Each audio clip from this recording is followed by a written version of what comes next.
नमस्कार दोस्तों, स्वागत है आप सभी का हमारे YouTube चैनल स्काई कोचिंग की ठोड़ में। मैं अनुज नागर। तो दोस्तों आज काफ़ी दिनों में मैं यहाँ पे आपके लिए मैथ की क्लास लेके आया हूँ।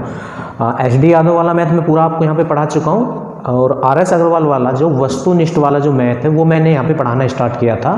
तो उसमें चैप्टर जो आपका चल रहा था अनुपात समानुपात वाला चैप्टर चल रहा था और वो चैप्टर बीच में रुका हुआ है, जिसकी 6 क्लासें हो चुकी हैं। प्ले लिस्ट में सभी क्लासें मिल जाएंगी। तो काफ़ी समय के बाद आज मैथ की क्लास मैं यहाँ आपके लिए लेके आया हूँ। तो इसमें जो आज क्लास नंबर 7 है, इसमें अनुपात समानुपात के क्वेश्चन मैं आपको कराने स्टार्ट करता हूँ। तो अभी तक जो क्वेश्चन मैंने कराए थे 85 तक कराए थे, और अभी तक अगर किसी ने हमारे चैनल को सब्सक्राइब नहीं किया है तो चैनल को सब्सक्राइब करके बेल आइकन अवश्य दबा देना, ठीक है। तो स्टार्ट करते हैं क्लास नंबर 7 अनुपात समानुपात की। क्वेश्चन देखें आप, 85 तक हो चुके हैं। क्वेश्चन नंबर 86 पे आ जाए। Question number 86। अब 86 में क्या है, एक विद्यालय में लड़के तथा लड़कियों का अनुपात, बॉयज और गर्ल्स का अनुपात कितना है? 3:2 था, ठीक है। आगे क्या बोला गया, यदि 6 लड़कियां प्रवेश पा लें तो यह अनुपात 6:5 हो जाता है। देखो, पहले लड़के और लड़की 3 और 2 के अनुपात में थे, अब 6 लड़कियां और आ गई हैं तो अब अनुपात 6:5 हो गया है। अब आप एक बात बताएं, लड़के तो ना तो आए ना गए, तो लड़के जितने यहाँ थे इतने ही यहाँ होने चाहिए और जितने यहाँ हैं उतने ही यहाँ होने चाहिए, क्योंकि केवल लड़कियाँ आई हैं तो लड़कियाँ बढ़नी चाहिए, लड़के नहीं बढ़ने चाहिए। तो ये क्वेश्चन इसी पॉइंट से होगा, लड़के ना तो आए हैं ना गए हैं तो दोनों जगह लड़के बराबर होने चाहिए। तो आप क्या करें, यहाँ इस वाले अनुपात में 2 से मल्टीप्लाई कर दें, और 2 से मल्टीप्लाई हम इसलिए कर रहे हैं क्योंकि दोनों जगह लड़के बराबर होने चाहिए। 2 तिया 6, 2 दूनी 4, नीचे वाला अनुपात ऐसे ही रहेगा 6:5। अब देखो, लड़के यहाँ भी 6 और यहाँ भी 6, समझ गए पॉइंट क्या लगा है, क्योंकि लड़के आए नहीं है तो दोनों जगह बराबर होने चाहिए। अब लड़कियां यहाँ कितनी हैं? 4, और यहाँ कितनी है? 5, तो लड़कियां कितनी बढ़ी हैं? 1। तो अनुपात में ये जो 1 यूनिट की वृद्धि हुई है ये उसकी वजह से हुई है जितनी लड़कियां आई हैं, और लड़कियां आई कितनी है? 6 लड़कियां। तो अनुपात में 1 यूनिट की वृद्धि 6 के बराबर है। तो 1 बराबर 6, 1 निकालने के बाद जो आपसे पूछा जाएगा वो निकालेंगे। तो ये कह रहा है लड़कों की संख्या कितनी है, तो लड़के हैं 6, यहाँ भी और यहाँ भी। तो आप 6 निकाल दे, दोनों तरफ 6 से मल्टीप्लाई कर दे तो 1 6 6 और 6 6 36। तो इसका आंसर क्या हो जाएगा? 36। सबसे आसान और बढ़िया ये तरीका है इस क्वेश्चन को करने का। इससे आगे आ जाए, क्वेश्चन नंबर 87 पे आ जाए। 87 में देखते हैं क्या है, एक विद्यालय में लड़के तथा लड़कियों का अनुपात, बॉयज और गर्ल्स का अनुपात 4 और 5 है। कितना है? 4 और 5। 100 लड़कियों द्वारा विद्यालय छोड़ देने पर यह अनुपात 6 और 7 हो गया। 6 और 7 हो गया है, ठीक है भाई। अब देखो, ये लड़के और लड़कियों का अनुपात था, 100 लड़कियों ने विद्यालय छोड़ दिया तो अनुपात लड़के और लड़कियों का ये हो गया, ठीक है। देखो, लड़कों ने तो नहीं छोड़ा है तो ये इसमें भी वही पॉइंट लगाए आप, जितने लड़के यहाँ थे इतने ही लड़के यहाँ होने चाहिए, ठीक है। तो यहाँ कितने हैं? 4, और यहाँ कितने हैं? 6। तो ऐसी कोई संख्या नहीं है जिसकी 4 में मल्टीप्लाई करके 6 आ जाए या 6 में मल्टीप्लाई करके 4 आ जाए। तो इनका एलसीएम देखें आप, 4 का और 6 का एलसीएम कितना होगा? 12। तो आप दोनों जगह लड़कों को 12 बना लें। ऐसा क्यों कर रहे हैं हम? क्योंकि लड़के ना तो आए हैं ना गए हैं तो दोनों जगह बराबर होनी चाहिए। तो 12 बनाने के लिए यहाँ कितने से मल्टीप्लाई करनी पड़ेगी? 3 से, और यहाँ 12 बनाने के लिए कितने से? 2 से, ठीक है। अब देखो, 3 चौक 12, 3 पंजे 15, 2 छिक्का 12, 2 सत्ते 14, है ना। अब देखो, दोनों जगह लड़के समान हो गए, और लड़की पहले अनुपात में कितनी थी? 15, और अब कितनी होगी? 14। तो ये बिल्कुल सही है, क्योंकि लड़कियां गई हैं तो यहाँ पे अनुपात यहाँ से कम होना चाहिए। तो अनुपात में कितने की कमी आ रही है? 1 की। ये अनुपात में 1 यूनिट की जो कमी आ रही है ये कितनी लड़कियों के जाने की वजह से? ये 100। तो 1 बराबर 100। 1 निकालने के बाद जो आपसे पूछा जाए, तो आपसे क्या पूछा गया है, विद्यालय में कितने लड़के हैं? तो लड़के कितने? 12। तो आप 12 निकालें, दोनों तरफ 12 से मल्टीप्लाई कर दें तो ये कितना हो जाएगा आपका? 1200 आपका आंसर हो जाएगा, ठीक है। तो ये 2 क्वेश्चन बड़े ही आसान से तरीके से मैंने आपको कराए हैं। नेक्स्ट देखें, 88 पे आते हैं। Question number 88।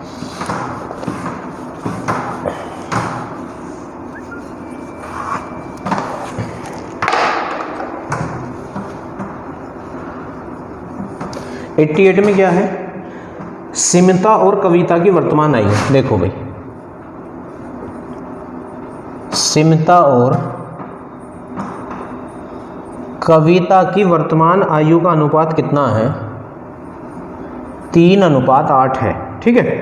तो ये अब की बात है, प्रेजेंट की बात। आयु वाला चैप्टर पढ़ा चुका हूँ, एक बार उसे देख लेना, फिर बहुत अच्छे से ये क्वेश्चन समझ आ जाएंगे। 7 वर्ष बाद अब प्लस का मतलब बाद होता है तो 7 वर्ष बाद, माइनस का मतलब पहले होता है। तो 7 वर्ष बाद इनकी आयु का अनुपात कितना हो गया? 4:9 हो गया है। ठीक है, तो ये कविता की वर्तमान आयु पूछ रहा है। तो मेरे दोस्तों मैंने एक बात बताई होगी जब आपको आयु वाला चैप्टर पढ़ाया होगा, अगर आयु वाला क्वेश्चन हो और दो जगह अनुपात हो तो उस क्वेश्चन को कैसे करते हैं? अनुपात का अंतर बराबर समय के अंतर से। अब देखो यहाँ कितने का अंतर है? 1 का, और यहाँ भी कितने का अंतर है? 1 का। तो अनुपात में कितने का अंतर है? 1 का अंतर है। ठीक है, तो अनुपात में 1 का अंतर, ये जो अनुपात का अंतर है इसको किसके बराबर रखेंगे? समय के अंतर के। तो यहाँ समय में कितने का अंतर है? वर्तमान से 7 वर्ष बाद में 7 वर्ष का अंतर है। तो 1 बराबर 7 बराबर रखने के बाद 1 निकालेंगे, 1 निकालने के बाद जो आपसे पूछा गया वो निकालेंगे। तो ये आपसे क्या बोल रहा? कविता की वर्तमान आयु। तो वर्तमान वाला अनुपात ये है, तो इसमें कविता कितनी है? इसमें कविता 8 है। तो आप दोनों तरफ 8 से मल्टीप्लाई कर दें, 1 8 8 और 7 8 56, तो 56 इसका सही आंसर हो जाएगा। ठीक है, इससे आगे आ जाए, क्वेश्चन नंबर 89 पे आ जाए। 89 में देखते हैं क्या है? 89 इसमें बोला है मोना और विकास की वर्तमान आयु। देखो भाई, मोना और विकास की वर्तमान आयु का अनुपात कितना है? 9:10 है। कितना है भाई? 9:10। 4 वर्ष बाद, तो ये अब की बात है। ठीक है, फिर आगे बोला गया 4 वर्ष बाद इनकी आयु का अनुपात कितना हो जाएगा? 11:12। ठीक, तो मोना की वर्तमान आयु कितनी है? तो ये भी वही क्वेश्चन है, अनुपात दो जगह है और आयु वाला क्वेश्चन हो तो अंतर से करते हैं। यहाँ अंतर कितने का है? 2 का। यहाँ अंतर कितने का? 2 का। तो अनुपात का अंतर बराबर समय का अंतर रखते हैं। तो समय वर्तमान से 4 वर्ष बाद में 4 का ही होगा। बराबर रखने के बाद 1 निकालते हैं। कैसे?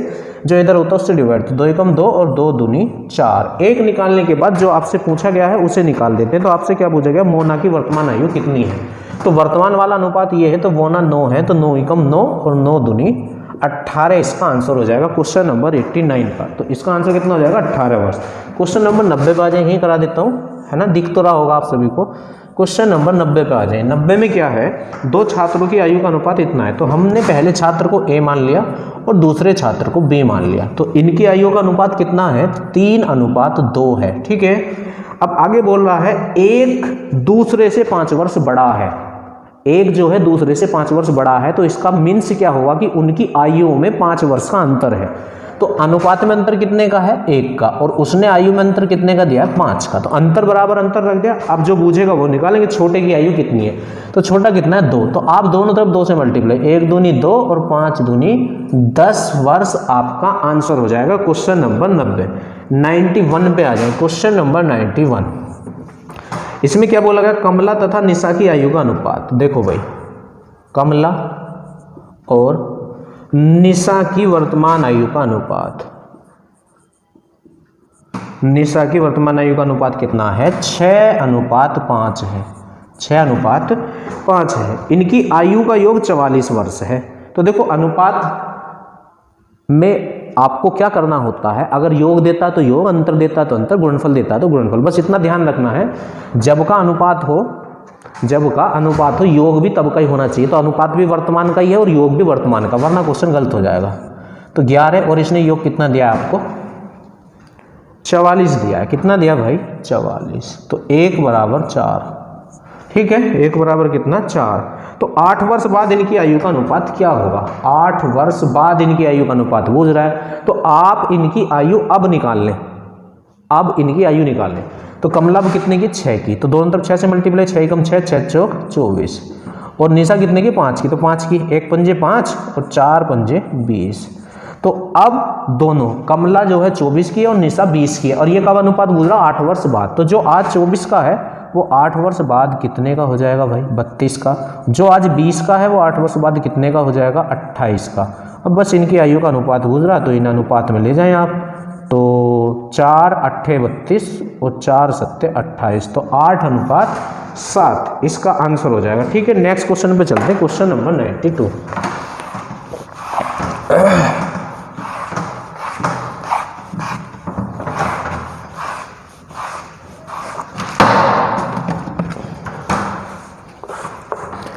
पे आ जाए, क्वेश्चन नंबर 92 पे आ जाए।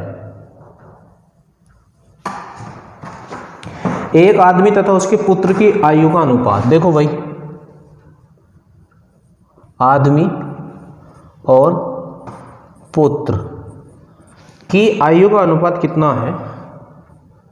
4:1 है, ठीक। तथा उनकी आयु का गुणनफल 196। देखो इस बार गुणनफल दिया है ना, तो आप भी गुणनफल ही कर दें। तो 4 ही कम 4, और उसने गुणनफल कितना दिया? 196। ऐसे बराबर रखने के बाद एक निकालते हैं। कैसे? जो इधर होता है उससे दोनों तरफ डिवाइड करते हैं। तो 4 ही कम 4, 4 चौक 16, 4 9 36। अब देखो गुणनफल में एक निकालने के बाद वर्गमूल भी लिया जाता है, क्योंकि ये 4x और x तो 4x² हो जाता है, तो वर्गमूल लिया जाता है। तो 1 का वर्गमूल 1 और 49 का वर्गमूल कितना होता है? 7। तो 1 बराबर आपका 7 आ चुका है। अब क्या पूछ रहा है? 5 वर्ष बाद इनकी आयु का अनुपात क्या होगा? 5 वर्ष बाद आयु का अनुपात पूछ रहा है। तो आप इनकी आयु अब निकाल लें। तो पुत्र तो 1 ही, तो पुत्र तो यही हो गया है। आदमी कितना? 4, तो 1 चौक 4 और 7 चौक 28। तो जो आज 7 का है वो 4 साल बाद कितने का होगा? 11 का। जो आज 28 का है वो 4 साल बाद कितने का होगा? 32 का। तो ये अनुपात में पूछ रहा है आपसे, तो 32:11। कितना इसका आंसर बन जाएगा आपका? 5 वर्ष बाद इनकी आयु का अनुपात क्या होगा? देखो 5 वर्ष बाद पूछ रहा है, मैंने 4 निकाल लिया, तो 5 जोड़ें, तो 7 और 5 12, और 28 और 5 कितना हो जाएगा? 33, ठीक है। तो यहाँ 33 कर लें आप, और यहाँ 12 कर लें, तो 3 से कट रहा है, ये लीजिए। तो 11:4 इसका आंसर हो जाएगा। नेक्स्ट क्वेश्चन पे आ जाए, क्वेश्चन नंबर 93 में देखते हैं क्या है। इसमें क्या बोला है? 5 वर्ष पूर्व एक व्यक्ति की आयु उसके पुत्र की आयु की 5 गुनी थी। देखो व्यक्ति है और पुत्र है, और कौन है? पुत्र है। व्यक्ति और पुत्र है, तो 5 वर्ष पूर्व की बात कर रहा, पूर्व के लिए माइनस लें। 5 वर्ष पूर्व एक व्यक्ति की आयु उसके पुत्र की आयु की 5 गुनी थी। पुत्र की आयु की कितनी थी? 5 गुनी। पुत्र को 1 माना तो ये 5 हो जाएगा, ठीक है। 2 वर्ष बाद, अब 2 वर्ष बाद की बात कर रहा है। 2 वर्ष बाद व्यक्ति की आयु उसके पुत्र की आयु की 3 गुण होगी। पुत्र की आयु की 3 गुनी होगी ना, तो पुत्र को आप 1 माने तो 1 का 3 गुना 3 हो जाएगा। तो ये अब 3 हो गया है, ठीक है। उनकी वर्तमान आयु कितनी है? तो आपसे वर्तमान आयु पूछ रहा है। तो मैंने क्या बताया है, आयु वाले क्वेश्चन में अगर 2 जगह अनुपात हो तो अनुपात का अंतर बराबर समय के अंतर से क्वेश्चन होता है। तो यहाँ अंतर कितने का? 2 का, और यहाँ अंतर कितने का? 0 का। ये अंतर बराबर होना चाहिए। अगर बराबर नहीं है तो इसे बराबर करते हैं। जैसे इस क्वेश्चन में बराबर नहीं है, तो देखो कैसे बराबर करेंगे।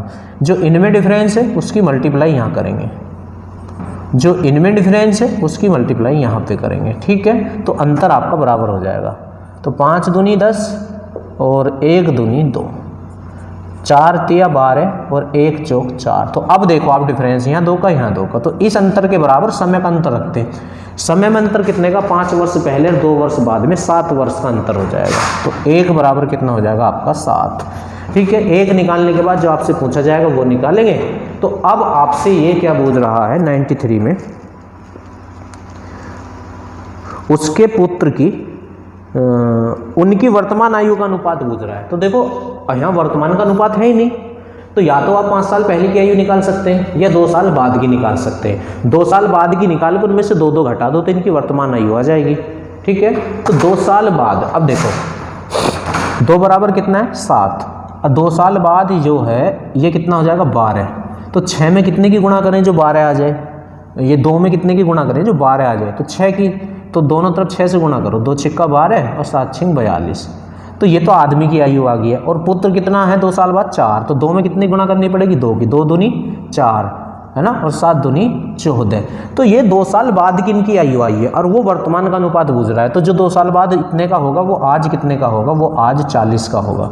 और जो आज 2 साल बाद 14 का होगा वो आज 12 का होगा। तो बस अनुपात लगाएं, 40 और 12, 4 से कट रहा है, 10 और 4 तिया 12। तो 10:3 इसका आंसर हो जाएगा क्वेश्चन नंबर 93 का। 10:3। 2 क्वेश्चन और कराने, 94 और 95।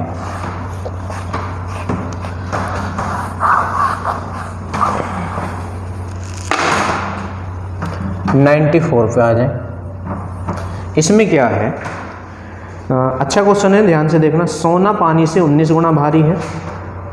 पानी से सोना कितना गुना भारी है? 19 गुना। और तांबा पानी से 9 गुना भारी है। तांबा पानी से कितना गुना भारी है? 9 गुना। इन दोनों धातुओं को किस अनुपात में मिलाया जाए कि मिश्रण पानी से 15 गुना भारी हो जाए, ठीक है। तो देखो करना क्या है, सोना है, तांबा है और मिश्रण है। तो सोना पानी से कितने गुना भारी है? 19 गुना। अगर पानी 1 है तो सोना 19 हो जाएगा। और तांबा पानी से कितने गुना भारी है? 9 गुना। अगर पानी 1 है तो तांबा 9 हो जाएगा, ठीक। और मिश्रण पानी से कितना गुना भारी है? 15 गुना। अगर पानी 1 है तो मिश्रण 15 हो जाएगा। अब इसमें आप एलिगेशन मतलब मिश्रण लगा दें। वो कैसे लगाते हैं? इसका और इसका अंतर यहाँ लिखते हैं। तो यहाँ कितने का अंतर है? 4, 6 का। और इसका और इसका अंतर यहाँ लगा दे, तो यहाँ कितने का अंतर है? 4 का। तो ये सोना है, ये तांबा है। 2 तिया 6 और 2 दूनी 4, तो 3:2 इसका आंसर आ जाएगा। सबसे आसान तरीका है ये इस क्वेश्चन को करने का। एक क्वेश्चन और बचा, उसे करा देता हूँ। 95 पे आ जाएं आप। 95 में क्या है? Question number 95। एक व्यक्ति के पास कुछ गाय तथा कुछ मुर्गी थी, है ना। देखो एक ही क्वेश्चन इसने यहाँ लगाया है, ये बहुत अच्छा एक कॉन्सेप्ट है, आप पकड़ने की कोशिश करना। एक व्यक्ति के पास कुछ गाय तथा कुछ मुर्गियाँ थी, यदि इन सब के कुल 48 सिर हैं। देखो एक मुर्गी के 1 सिर होता है और एक गाय के भी 1 सिर होता है, तो टोटल सिर कितने? 48। तो इससे हमें क्या पता चला? वहाँ कुल मुर्गी और गाय 48 है, ठीक है। तथा 140 टांगे हैं। 140 क्या हैं? टांगे हैं। तो मुर्गियों की संख्या क्या है? तो इस क्वेश्चन को कैसे करना है? जिसकी संख्या बूझ रहा है, जैसे मुर्गियों की संख्या बूझ रहा है ना, तो आप एक काम करो, यहाँ सबको गाय मान लो, और अगर गायों की संख्या बूझता तो सबको मुर्गी मानेंगे। जो बूझेगा उससे दूसरा वाला मानना है सबको। तो मुर्गियों की संख्या बूझ रहा, आप सबको गाय मान लो। तो यहाँ टोटल हैं कितने? सिर 48 है, तो इसका मतलब मुर्गी और गाय 48 हैं। और आप 48 के 48 को आप यहाँ पे क्या मानेंगे? गाय मानेंगे। और एक गाय के कितने पैर होते हैं? 4 पैर होते हैं। तो 48 गाय के कितने पैर हो जाएंगे? तो 4 8 32 को 2 हासिल 3, 4 चौक 16 और 3 19, तो 192 पैर आ रहे हैं हमारे हिसाब से। जबकि किताब वाले ने पैरों की संख्या कितनी दी है? किताब वाले ने पैरों की संख्या दी है आपको 140। कितनी दी है? 140। तो यहाँ डिफरेंस कितने का आ रहा है? अब देखो ये डिफरेंस क्यों आ रहा है? क्योंकि मुर्गी के 2 पैर होते हैं और हमने यहाँ मुर्गी को भी 4 ही पैर मान लिए, सबको गाय माना है, इसलिए ज़्यादा आ रहे हैं। कितने ज़्यादा आ रहे हैं? 2। 9 में से 4 गए 5, 52। अब ये जो अंतर है ना, इसे किससे डिवाइड करना है? जो पैरों में अंतर होगा। गाय के 4 पैर होते हैं, मुर्गी के 2 पैर होते हैं, तो कितने का अंतर है? 2 का। तो 2 से डिवाइड करेंगे। सभी क्वेश्चन ऐसे होने, ये पैरों वाले और सिरों वाले। तो 2 दूनी 4 और 2 छिक्का 12, तो 26 आपका आंसर आ जाएगा। तो दोस्तों आज तक यही क्वेश्चन मैं आपको करा रहा हूँ। 10 क्वेश्चन मैं आपको करा पाऊंगा, टाइमिंग का थोड़ा सा प्रॉब्लम है, तो वीडियो को लाइक और शेयर करना ना भूलें, ठीक है। मिलते हैं नेक्स्ट वीडियो के साथ।